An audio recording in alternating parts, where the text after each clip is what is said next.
Dream Team, it's your boy D Neal back with another reaction video, guys. Here we are with 10 of the best Australian slang phrases I've ever heard. We got Caitlin Amanda in her incredible channel, Kinda Australian. Before we dive in, make sure you guys subscribe, ring notification bell, get a video a thumbs up so it gets suggested. Let's see if I've heard these phrases. I may have heard them all. We're finna find out. Number 2 confused me so much when I heard the full saying, but number 5 is the most quintessential Aussie phrase. It is a lifestyle here in Australia. It is a mindset. It is a way of thinking. I love. It's ridiculous. Number 5 must be she'll be right. She'll be right. Number 5, I'm banking on it. I'm willing to put money on number 5 being the way she explained it. Number 5 has to be she'll be right. We'll see. Silly, it's funny, I don't understand the origin of it at all. G'day guys, welcome back to the channel. My name's Caitlin and I'm an American writer living in beautiful Sydney, Australia. And after living here for a little over 2 years, there are some Aussie slang phrases that I absolutely love. Some I catch myself saying all the time now, and some that when I hear Aussie say it, it just makes me smile. So if you want to see what some of my favorite Aussie slang phrases are, grab a Becky, grab a cuppa, and let's get right into this video. Let's do it. Number 1 is having a whinge. And I know this is also said in the UK, it's not just an Aussie thing. But having a whinge is a really funny way of hearing somebody talking about somebody else complaining. If somebody's having a whinge, they're just complaining. And if somebody's whinging, they're complaining. I typically hear somebody say that somebody's whinging more than having a whinge. But if somebody says that you're whinging, tone it back a little bit. You're probably complaining a bit too much. Number 2, confused me. I ain't trying to hear nobody just whinge, bro. I'm not trying to hear complain. I don't care. I don't like it. Okay, if you're just gonna complain to complain, I don't want to hear it take that somewhere. If you complaining, but you want to solve the issue that you're complaining about, you got solutions. Okay, I'll hear you out. But if you just complain to complain, I'm not trying to hear all that. You feel me? I'm not trying to hear the whinging. Me so much when I heard the full saying, but flat out like a lizard drinking. So it's really common for Aussies to say that they're flat out, which means that they're really busy. Let me tell you, I hear this one all the time at work. But it was only at the pub when I heard somebody say the full phrase and I did not understand what the heck they were talking about. So the full phrase is flat out like a lizard drinking, which when you think about a lizard drinking, it seems very slow paced and kind of the opposite of being busy. But it is Australian, so I guess that is kind of the point, because sometimes, you know, you hear some opposites kind of happening here in Australia when it comes to slang words. And flat out like a lizard drinking is just one of those weird ones that I absolutely love, but to this day still confuses me a bit. That does confuse. I've never heard that in my life, so it does confuse me a tad. Yes, I could flat out like a lizard drinking. Okay. Anybody knows the origin of that, let me know down below, because I could not find it on Google when I was putting this list together. All I've heard is that it's pretty much the opposite of what you actually mean. Number 3, I love. It's ridiculous, it's silly, it's funny. I don't understand the origin of it at all, because again, couldn't find the origin of these meanings on Google. But it is carrying on like a pork chop, which kind of means that somebody is being overly dramatic. They're being over the top, they're carrying on, not quite throwing a tantrum like a little kid would, but they're being way extra, way over the top, way over dramatic. They're carrying on like a pork chop. And it's always in the negative. If somebody says that, it's not a compliment. Number 4 is it's chocolate. So what does that mean? Yeah, what's the origin? Why does that mean over exaggerated? Carrying on like a pork chop. Why a pork chop? Again, comment section. Help me out, y'all. It's chalkers. I mean, like, it's full or it's busy or, it's packed. Like, something along those lines. Sometimes I'll hear people say it's chock-a-block, but, like, it's chalkers. It seems to be a lot more common than hearing chock-a-block.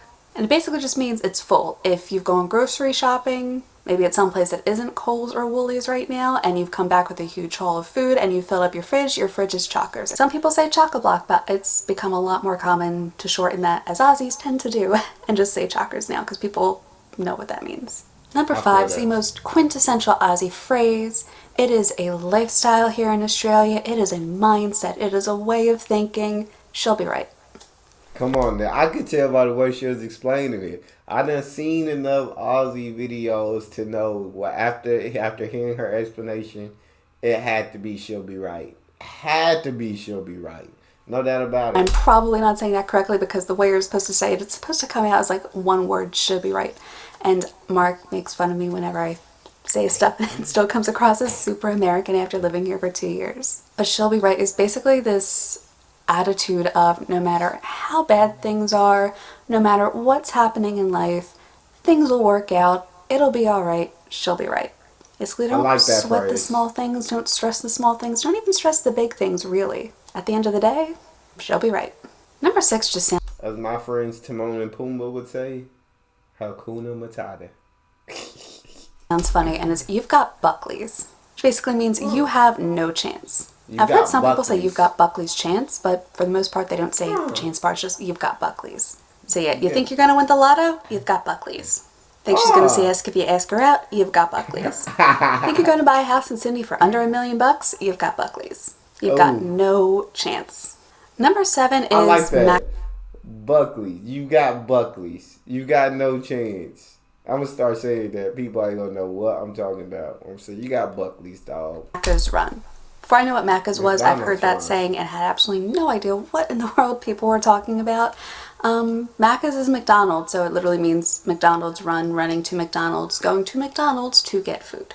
McDonald's was probably the most popular fast food place in Australia for the longest time. It's also the most popular fast food place in America. Actually, globally, I think it's like the most popular fast food place. Aussies love to shorten everything, McDonald's. so here McDonald's is called Macca's. Somebody's going on a Macca's run and they ask you what you want. They want to know if you want anything from McDonald's. Even in the States, me and my friends used to do McDonald's runs all the time, especially in college, or uni as they would say here, even though the place I went to was Chestnut Hill College, because there was a difference between college and uni in the States. That could be an entirely separate video. But yeah, I've went on Macca's runs in the States and here in Australia, though I never would have called them Macca's runs when I was in the States. So number 8, again, I cannot find the origin of some of these, but this is mad as a cut snake. It means someone's kind of crazy, insane, a little over the top. Somebody says you're mad as a cut snake, that is not a compliment. That is not, no, I know I have to censor this for YouTube, but it's not like if somebody says you're a mad C word where that's actually kind of a compliment. Okay. No, that is not the case here. If you're mad as a cut snake, you've got a few screws loose, you're kind of insane. Y'all need help on these origins too. Y'all get in the comment section to help me out. Mad as a cut snake. A cut snake is crazy. A cut snake is fearless. A cut snake is, I don't know, why a cut snake? Number 9, this one, maybe I should censor, but I'm not going to. This one is We're Not Here to Fuck Spiders. And this one Aussies love for some reason. Yeah. I love hearing that one too. We're not like, what are we doing? Well, we're not here to have spiders. Like, let's get to work. Let's do what we came here to do. You feel me? Americans, I've tried to explain it to them, goes over their head the first couple times Mark tried to explain it, went over my head. Basically means we are not here to waste time. It was basically a very old school way of saying we're not here to waste time. This probably isn't something you're going to hear in some like posher offices in the CBDs around here. I can never imagine one of my bosses saying this in a professional corporate setting. If you're having drinks with somebody at the pub or something and they're talking about work, I wouldn't be too surprised if this kind of slips in, particularly with like blue collar workers. You're going to hear that phrase a little bit more often than you would in white or gray collar work. But one of my favorite Aussie sayings, it's so funny, it's so ridiculous, and if you say it to somebody who's never heard it before, the look on their face is priceless. Number 10, this one's hilarious. I absolutely love it, and I'm going to end up finding some way to use it in a book at some point, and that is, fuck me dead. It's just a way of showing surprise. It just means that you're shocked about something. But in the States, I've heard people say, fuck me, all the time, in multiple different ways, in multiple different contexts, not to get into that too much. But here in Australia, if somebody says, fuck me dead, that just means that they're surprised, they're shocked, they were not expecting you to say something, they were not expecting something to happen. One of my favorite sayings, because again, if you just think about the meaning of the words, it sounds absolutely ridiculous. But when you hear Aussie say it, it is just so damn funny. It's so quintessential, old school, like Aka, Bogan, Aussie, and it's so funny to hear.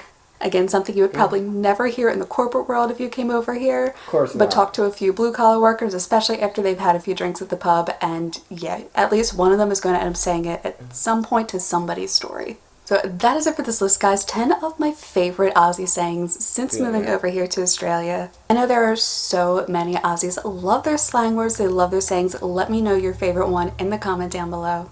And if you guys like this video, please hit the like and subscribe button. And if you have not subscribed yet, please, please do. I cannot tell you how much it helps me out on the algorithm and how much it boosts this channel. I'd love to get this channel up to 12,000 subscribers by the end of the year, so I would really appreciate it if you could hit the subscribe button.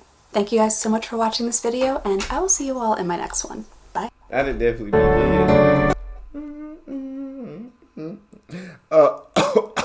Those are definitely some good Aussie slang phrases. I know a lot of other phrases I can't think of any right now. That would be my number one favorite. She'll be right. It's a cool one. I like how y'all say, how you going? How you going? That's dope. But that's all we got, y'all. Make sure y'all subscribe, ring notification bell, get a video a thumbs up so it gets suggested. It's your boy Neal. Out.